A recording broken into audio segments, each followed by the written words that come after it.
함께 보실 말씀은 마태복음 27장 11절에서 26절까지의 말씀입니다. 마태복음 27장 11절에서 26절까지의 말씀 한 절씩 교독하겠습니다. 예수께서 총독 앞에 섰음에 총독이 물어 이르되 네가 유대인의 왕이냐? 예수께서 대답하시되 내 말이 옳도다 하시고 대제사장들과 장로들에게 고발을 당하되 아무 대답도 아니하시는지라. 이에 빌라도가 이르되 그들이 너를 쳐서 얼마나 많은 것으로 증언하는지 듣지 못하느냐 하되 한마디도 대답하지 아니하시니 총독이 크게 놀라워하더라. 명절이 되면 총독이 무리의 청원대로 죄수 한 사람을 놓아주는 전례가 있더니 그때 바라바라 하는 유명한 죄수가 있는데 그들이 모였을 때에 빌라도가 물어 이르되 너희는 내가 누구를 너희에게 놓아주기를 원하느냐? 바라바냐 그리스도라 하는 예수냐 하니 이는 그가 그들의 시기로 예수를 넘겨준 줄 알미더라. 총독이 재판석에 앉았을 때에 그의 아내가 사람을 보내어 이르되 저 옳은 사람에게 아무 상관도 하지 마옵소서. 오늘 꿈에 내가 그 사람으로 인하여 애를 많이 태웠나이다 하더라. 대제사장들과 장로들이 무리를 권하여 바라바를 달라 하게 하고 예수를 죽이자 하게 하였더니 총독이 대답하여 이르되 둘 중에 누구를 너희에게 놓아주기를 원하느냐? 이르되 바라바로 소이다. 빌라도가 이르되 그러면 그리스도라 하는 예수를 내가 어떻게 하랴? 그들이 다 이르되 십자가에 못 박혀야 하겠나이다. 빌라도가 이르되 어찌 미냐? 무슨 악한 일을 하였느냐? 그들이 더욱 소리질러 이르되 십자가에 못 박혀야 하겠나이다 하는지라. 빌라도가 아무 성과도 없이 도리어 밀란이 나려는 것을 보고 물을 가져다가 무리 앞에서 손을 씻으며 이르되 이 사람의 피에 대하여 나는 무죄하니 너희가 당하라. 백성이 다 대답하여 이르되 그 피를 우리와 우리 자손에게 돌릴지어다 하거늘 이에 바라바는 그들에게 놓아주고 예수는 채찍질하고 십자가에 못 박히게 넘겨주니라. 아멘. 할렐루야. 오늘 이 시간 성전에 나와서 함께 예배하시는 모든 성도님들, 또 우리 각자의 처소에서 각자의 자리에서 영상으로 예배하시는 모든 분들을 주님의 이름으로 환영하고 축복합니다. 오늘도 우리 예배하는 그 모든 그 예배 가운데 하나님께서 임재하시고 우리의 예배를 기뻐 흠양하여 주실 줄로 믿습니다. 우리 먼저 이 시간 좀 주위를 좀 돌아보시면서 내 주위에 누가 앉으셨는지 좀 이렇게 거리가 좀 있지만 좀 이렇게 눈으로도 인사하시고 가까우신 분들은 또 한 주간 평안하셨는지 인사도 나누면 좋겠습니다. 네. 한 주간 평안하셨는지 이렇게 인사 나누기에는 이번 한 주간 굉장히 덥고 습한 그런 날씨가 계속돼서 참 힘든 그런 하루하루인 것 같습니다. 잠깐만 이렇게 밖에 있어도 빨리 에어컨이 있는 그런 실내로 들어가고 싶어지고 그냥 조금만 외부에 있어도 땀이 금방 흐르고 굉장히 이렇게 축축 처지는 그런 느낌이 드는 그런 날씨가 이제 계속 되고 있는 것 같습니다. 이런 무더위 가운데서도 하나님께서 우리 모든 성도님들 또 건강하게 또 교회로 오고 가실 때 특별히 다니실 때 안전하게 지켜주실 줄로 믿습니다. 제가 이렇게 말씀 나눌 때 저희 아이들 이야기를 이렇게 자주 하게 됩니다.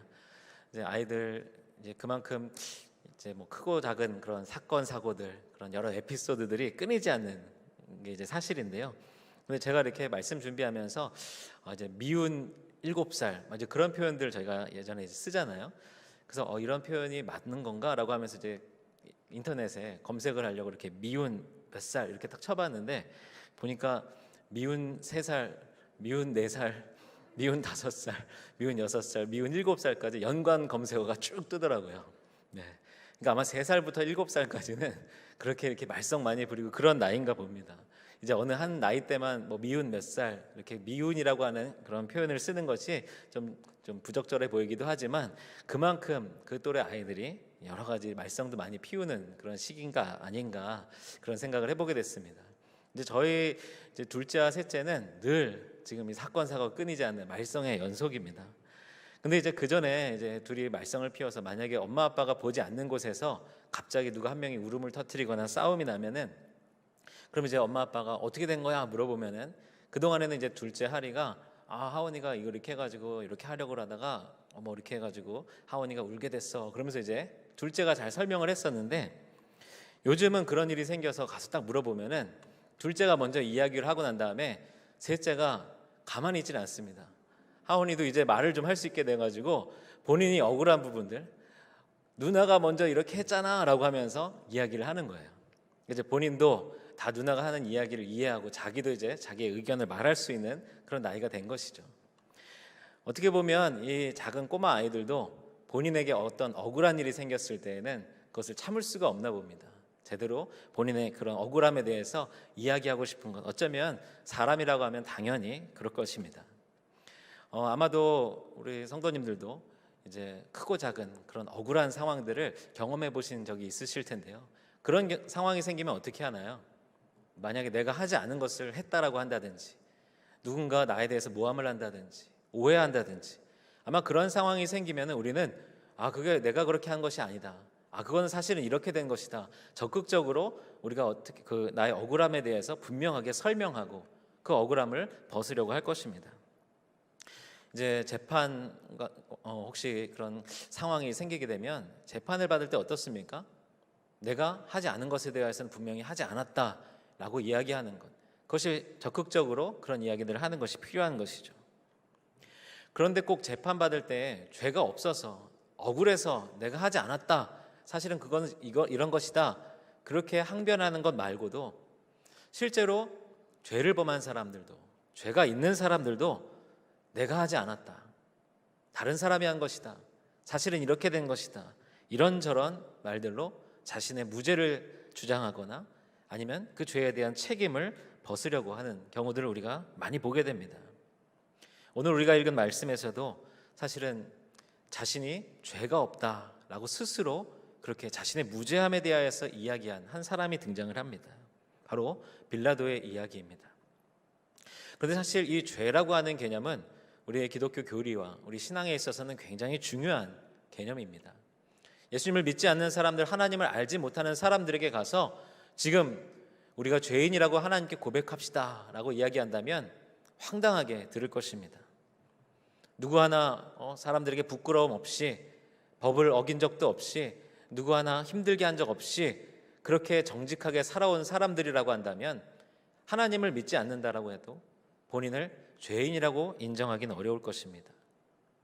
하지만 우리가 하나님 앞에서 죄인임을 인정하는 것, 우리가 살아온 삶에서 그 삶의 모습 가운데도 죄의 모습들이 있지만, 그러나 하나님의 자녀로서 온전히 행하지 못하고 아담의 후손으로서 우리가 원죄, 죄의 본성을 가지고 있다는 것을 인정하면서 우리가 죄인임을 고백하는 것, 반드시 이 과정이 있어야지만 우리는 하나님과의 관계의 회복의 자리로 들어갈 수 있고, 우리를 위해서 내어주신 독생자 예수 그리스도의 그 십자가의 죽음이 우리에게 은혜가 되는 것이고, 그리고 예수 그리스도의 십자가에서 흘리신 그 보혈이 우리의 죄를 깨끗게 하는 그런 구원의 은혜가 되는 것임을, 우리가 죄에 대해서 인정하고 하나님 앞에 죄인임을 고백하는 것은 그만큼 중요한 것입니다.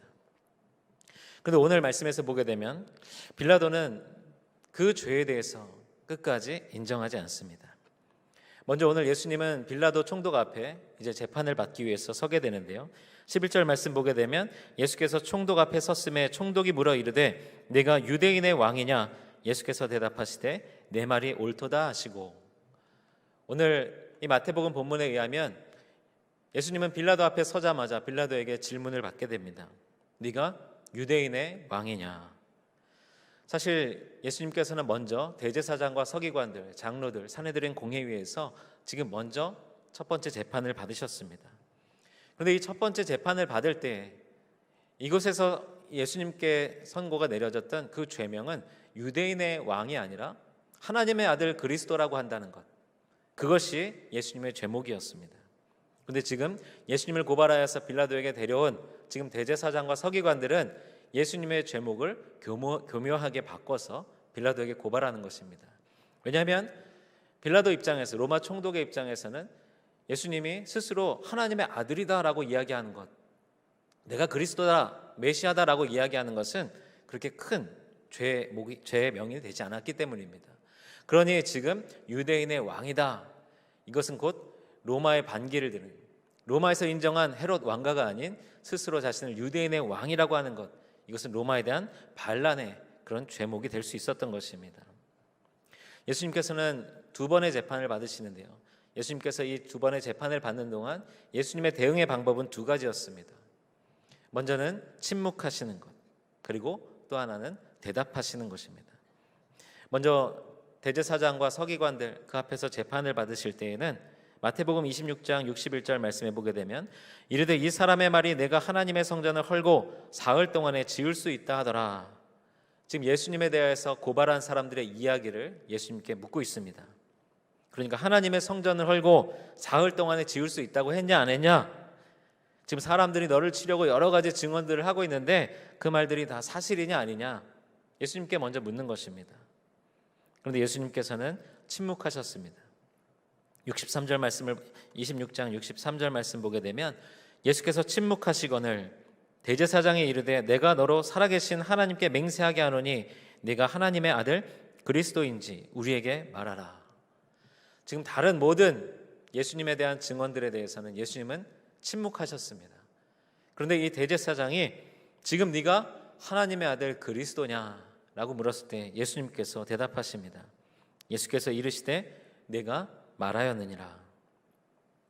그러니까 예수님께서 좀 억울하게 생각하실 수 있는 그런 다른 사람들의 고발의 내용에 대해서는 대답하지 않으셨습니다. 어쩌면 예수님께서 성전을 사흘 만에 다시 헐고 짓겠다라고 하는 것이 아니라 그것은 지금 예루살렘 성전이 하나님 보시기에 타락했기 때문에 지금 하나님께서 이 성전을 달가워하지 않으신다라는 것을 그렇게 말한 것입니다. 여러 증언들에 대하여서 사실은 그것은 이러이러한 의미에서 했던 것입니다. 예수님께서 그렇게 설명하실 수도 있으셨을 텐데 예수님 그렇게 하지 않으셨습니다. 그러면서 지금 하나님의 아들 그리스도냐? 라고 하는 이 질문, 오히려 이 질문에 대하여서는 침묵하시면서 이 질문을 회피하셨으면 신성 모독의 죄를 선고받지 않으셨을 텐데 예수님께서는 네가 말하였다. 이 얘기는 곧 네가 알고 있는 대로고 그게 맞다. 예수님이 인정을 하시는 것입니다. 그러니까 결정적으로 예수님께 신성 모독의 죄가 선고될 수밖에 없는 그 질문에 답변을 하신 것입니다. 그리고 이제 빌라도의 법정에서도 똑같이 대응하십니다. 먼저는 네가 유대인의 왕이냐라고 했을 때 어쩌면 이 질문은 로마에 대한 반란의 그런 죄목이 생길 수도 있겠다 싶어서 어쩌면 침묵하시고 답변을 회피하셨어야 될 텐데 예수님은 네 말이 옳도다. 빌라도가 말한 그대로, 네가 질문한 그대로가 맞다라고 대답하시는 것입니다. 13절 말씀에 이에 빌라도가 이르되 그들이 너를 쳐서 얼마나 많은 것으로 증언하는지 듣지 못하느냐 하되 한마디도 대답하지 아니하시니 총독이 크게 놀라워하더라. 빌라도는 아마 놀랐을 것입니다. 수많은 사람들을 빌라도 앞에 서서 빌라도가 재판했겠지만 그 자리에 서는 사람들마다 아마도 여러 가지 그 고발의 내용에 대하여서 사실은 아닙니다. 저는 그런 죄를 짓지 않았습니다. 그것은 다른 사람들이 모함한 것입니다. 오해입니다. 이렇게 여러 말들을 했을 텐데 예수님께서는 유대인의 왕이라고 하는 그 질문에는 네 말이 옳다라고 하시고 지금 그 옆에서 대제사장과 서기관들이 예수님을 고발하면서 여러 가지 이야기들로 예수님을 고발하고 있음에도 불구하고 거기에 대해서는 하나도 답변하지 않으시고 부인하지 않으시는 것입니다. 그래서 예수님은 사실 반역의 죄로 십자가의 형에 처해질 만큼의 그런 죄가 인정되는 상황입니다. 하지만 빌라도는 예수님을 십자가형에 처하는 것, 사형에 처하는 것이 꺼림직했습니다. 15절 말씀을 보게 되면 명절이 되면 총독이 무리의 청원대로 죄수 한 사람을 놓아주는 전례가 있더니 빌라도는 그래서 예수님을 사면할 방법을 생각해낸 것입니다. 성경에 보게 되면 바라바에 대해서 유명한 죄수다라고 이야기를 하고 있는데요. 사실 이 바라바에 대한 여러 가지 해석들이 있습니다. 흉악한 범죄자였다라고 이야기하기도 하고 또는 로마의 반기를 드는 이스라엘의 독립투쟁을 했던 사람이었다. 사실 이 십자가형이라고 하는 것은 전에도 말씀드렸지만 로마에 대한 반역의 죄를 범하는 사람들, 그들을 이 십자가의 형에 처했는데요.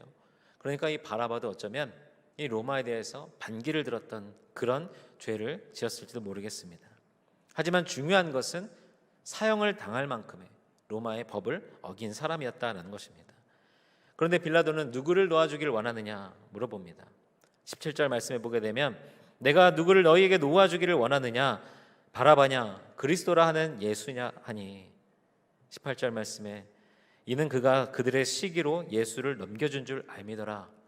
바라바가 지금 예수님을 십자가형에 처하는 것, 이것이 조금 못마땅했던 것은 예수님이 지금 왜 대제사장과 서기관들에 의해서 지금 내 앞에 이 빌라도의 법정까지 오게 됐는지를 이 빌라도도 잘 알고 있었기 때문입니다. 예수님에 대한 시기로, 예수님이 못마땅하기 때문에 예수님에게 신성 모독의 죄를 씌워서 사형에 처하려고 했던 것이죠. 그래서 빌라도는 군중들에게 물었던 것입니다. 예수님의 죄가 없다라는 것, 그것을 알고 지금 이 예수님이 왜 고발되었는지 그것도 알고 있었고, 또 이어지는 내용을 보게 되면 또 빌라도가 재판을 하고 있을 때 아내가 급하게 사람을 보냅니다. 아내가 잠자리에 이상한 꿈을 꾸게 되고, 그리고 예수님으로 인하여서 굉장히 애를 많이 태웠다라고 하면서 지금 그 사람에 대해서 아무 상관도 하지 말라라고 급하게 사람을 보내는 것이죠. 그런 상황에서 빌라도도 예수님을 십자가형을 선고하는 것이 쉽지 않았을 것입니다. 하지만 대제사장과 장로들이, 서기관들이 이스라엘 백성들, 군중들을 선동하여서 결국에는 누구를 놓아주기를 원하느냐라고 했을 때 바라바라라고 대답하도록 하는 것이죠. 그런데 오늘 이 마태복음 본문에는 기록되어 있지 않지만 누가복음 본문에는 또 한 가지 상황이 더 기록되어 있습니다. 예수님은 대제사장의 그 법정에서 재판받으시고 빌라도의 법정에 선 다음에 빌라도가 여기서 바로 이 마태복음 본문상에서는 예수님이 이제 십자가형에 처해지게 되는데요, 바로 그렇게 한 것이 아니라 빌라도가 그래도 예수님을 십자가형에 처하는 것이 좀 꺼림직해서 예수님을 헤롯에게로 보냅니다. 헤롯은 당시 갈릴리의 분봉왕이었던 그 분봉왕 헤롯에게 보내는 것인데요, 예수님은 갈릴리 출신 아니냐, 그렇다고 한다면 갈릴리 책임자가 이 재판을 해야 된다.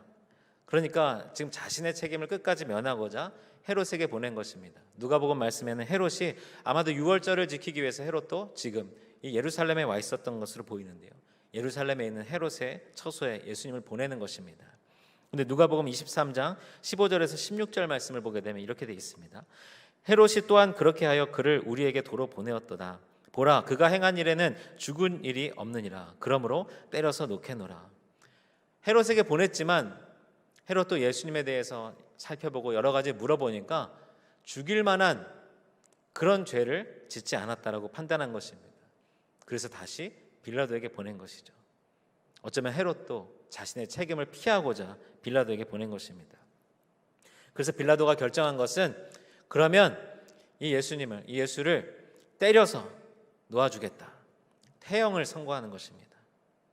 사실 이 로마 시대에 로마의 법에는 여러 가지 형벌들이 있었습니다. 앞서 말씀드린 이 십자가의 형은 반역의 죄를 범한 사람들을 끔찍한 그런 사형에 처하는 것이었고요, 이 로마 시대 후대에는 이 사형 방법이 사람을 톱으로 잘라서 죽이는 그런 형벌도 있었다라고 합니다. 그런데 이 예수님 시대 때에는 중한 죄인들에게는 사형을 시키지 않는 경우에는 노예로 만들거나 아니면 고문을 하거나 심하게 때리는 태형, 그리고 이제 후대에는 또 자료를 찾다 보니까 동로마 쪽에서는 코를 자르는 그런 형벌도 있었다라고 합니다. 그러니까 심한 형벌이긴 하지만 죽이지 않는 그런 형벌들이 꽤 있었던 것입니다. 빌라도는 예수님에 대해서 끝까지 사형을 선고하지 않고 때려서 놓아주라라고 했던 것이죠. 그런데요, 이때 이제 군중들이 빌라도가 이 군중들에게 물었을 때 더 소리 질러서 예수님을 못 박으라고 하는 것입니다. 22절 말씀을 보게 되면 빌라도가 이르되 그러면 그리스도라 하는 예수를 내가 어떻게 하랴? 그들이 다 이르되 십자가에 못 박혀야 하겠나이다. 오늘 이 마태복음의 본문을 보게 되면 예수님이 십자가형에 처해진 것은 사실은 빌라도가 결정한 것이 아니라 군중들이 십자가형에 처하십시오, 군중들이 요구했던 것을 보게 됩니다. 빌라도는 당황하여서 23절 말씀에 빌라도가 이르되 어찌미냐, 무슨 악한 일을 하였느냐? 그들이 더욱 소리질러 이르되 십자가에 못 박혀야 하겠느라. 빌라도는 이해가 되지 않았습니다. 예수님이 도대체 무슨 죄를 지었다고 그렇게 십자가형에 처할 만큼 그렇게 끔찍하게 죽어야 했을까? 하지만 군중들은 막무가내입니다. 오히려 더 소리를 질러서 십자가에 못 박아라. 대제사장과 서기관과 장로들에게 선동되었기 때문이다라고 하지만 이미 이 군중들도 자신들이 무슨 일을 하고 있는지, 무슨 말을 하고 있는지를 판단하지 못한 죄, 전혀 죄책감 없이 지금 예수님을 십자가에 못 박으라 외치고 있는 것입니다. 24절 말씀을 보게 되면 빌라도가 아무 성과도 없이 도리어 밀란이 나려는 것을 보고 물을 가져다가 무리 앞에서 손을 씻으며 이르되 이 사람의 피에 대하여 나는 무죄하니 너희가 당하라. 빌라도는 지금 자신도 어쩔 수 없는 이 상황이 되자 지금 이 사람들 앞에서 물을 가져오게 하여서 사람들 앞에서 자신의 손을 씻습니다. 그러니까 이 손을 씻는 행위는 빌라도가 스스로 죄책감이 느껴져서 지금 원래 이 예수님은 사형을 선고하면 안 되는데 내가 어쩔 수 없이 예수님을 사형에 처했구나, 사형을 선고할 수밖에 없구나, 스스로 찔림이 와서 자신의 손을 씻으면서 회개하고 있는 그런 모습이 아닙니다.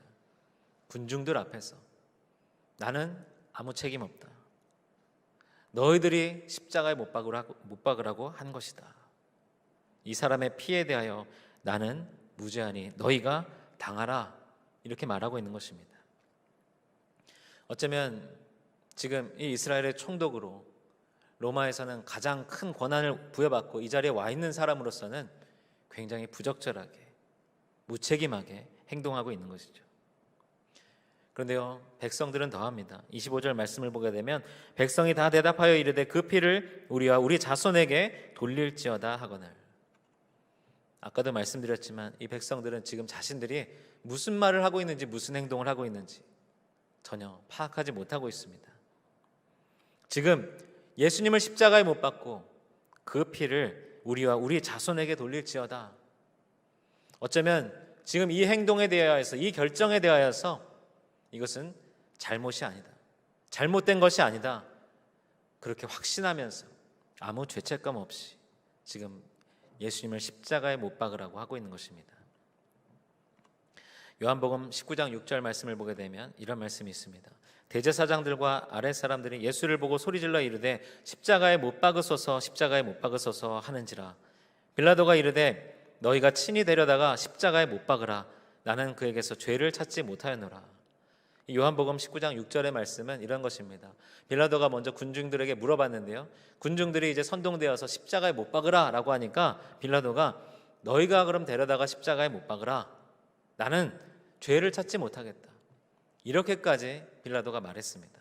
너희가 친히 데려다가 십자가에 못 박으라 라고 하는 말은 이스라엘 백성들, 지금 이들에게는 이럴 권한이 없는데 정 십자가에 못 박고 싶으면 너희가 해라, 이 얘기는 곧 십자가의 형을 나는 선고할 수 없다, 너희들이 알아서 해라 라고 하는 것입니다.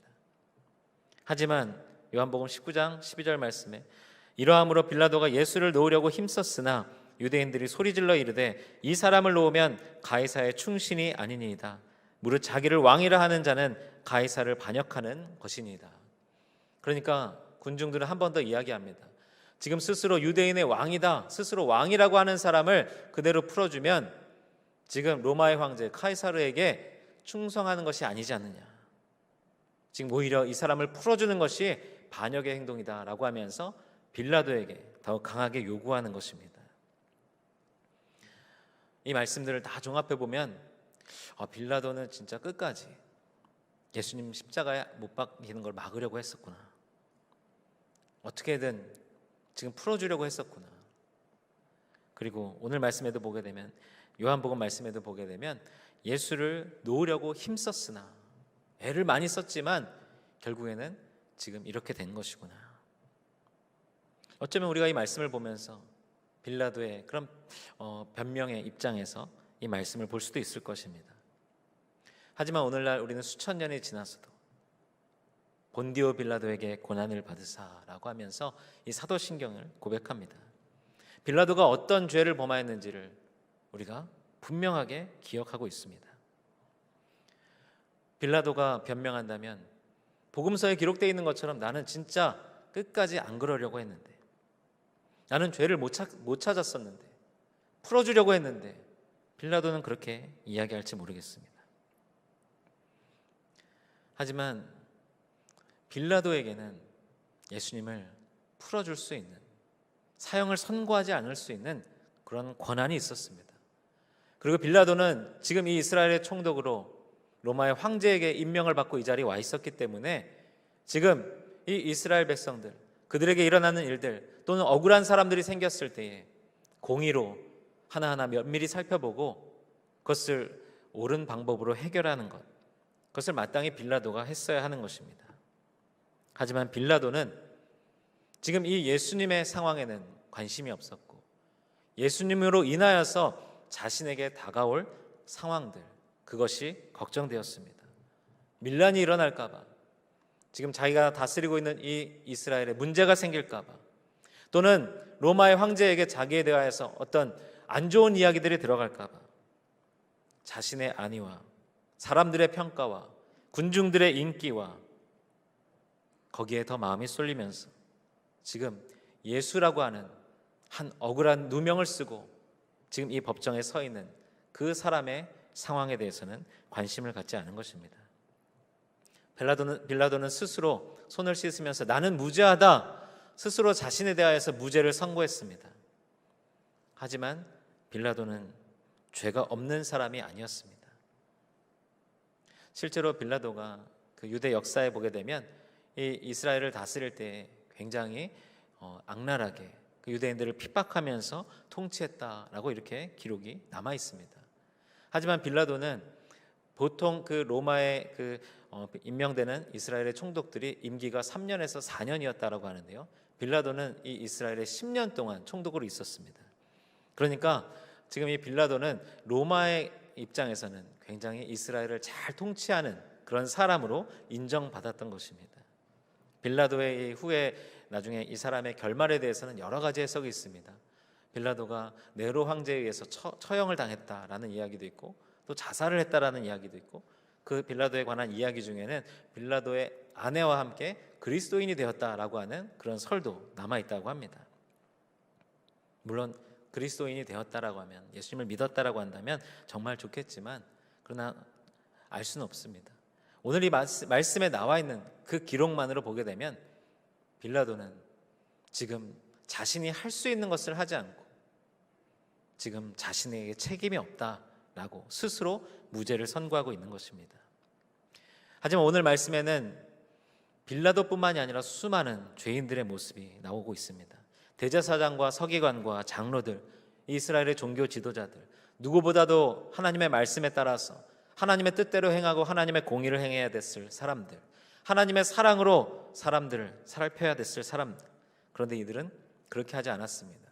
자기의 욕심대로, 자기의 권력에 취하여서 자신의 권한대로 지금 이 예수님을 지금 신성 모독의 죄를 선고하고 지금 십자가형에 처해지기를 군중들을 선동하고 있는 것입니다. 또한 오늘 말씀 가운데 예수님을 십자가에 못 박으라고 했던 수많은 군중들, 사람들, 대제사장들, 이 사람들에게 선동되어서 그런 것이다 라고 하지만 그렇게 이들의 죄는 더 안타깝습니다. 어쩌면 이들도 하나님을 믿는, 하나님을 알고 있는 하나님의 백성들, 그리고 예수님께서 예루살렘 성으로 들어오실 때에 예수님을 환영하면서 종려나무 가지를 흔들었을, 예수님을 메시아로 고백했을 사람들.